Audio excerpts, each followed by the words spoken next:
புரட்சித் தலைவர் எம்ஜிஆரோடு இருந்து 72 இருந்து அவர் படங்களை பார்த்து வளர்ந்து தவறான செய்திகளை யாரும் செய்யக்கூடாது என்று உணர்ந்து இத்தனை விட காலம் வாழ்ந்து கொண்டிருக்கிற அதிமுக தோழர்களை பார்த்து ஊழல் கட்சி, மோசமான கட்சி என்று சொல்லி அதிமுகவை குறை சொல்லி பேசுகிறார் விஜய் என்று சொன்னதற்கு பிறகுதான் 3 தினங்களாக அவருடைய குறைகளை நாங்கள் எல்லாம் சொல்லி வருகிறோம்.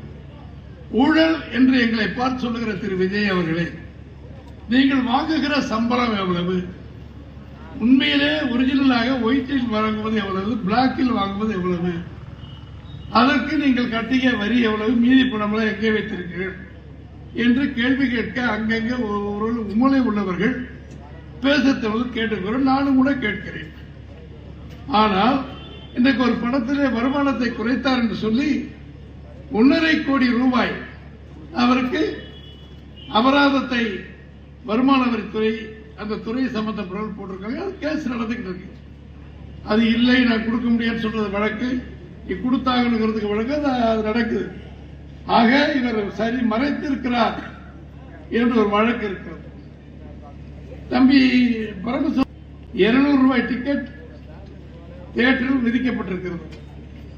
அது 2000 ரூபாய்க்கு விற்கப்படுகிறது. அந்த பணம் பட தயாரிகளுக்கு போகிறது. அப்படி போவதனால்தான் அவர் படத்துக்கு மரியாதை கூடுகிறது. அவருக்கு 500 கோடி 1000 கோடி ரூபாய் சம்பளமாக தருகிறார்கள். அதை பெற்றுக் கொண்டிருக்கிற திரு விஜய் அவர்கள் நேற்றைக்கு முன்தினம் டிவியில பேசுகிறார். எனக்கு ஒரு பைசாவை நான் ஆளுங்கட்சியில் இருப்பேன் தொட மாட்டேன், அது எனக்கு தேவையில்லை.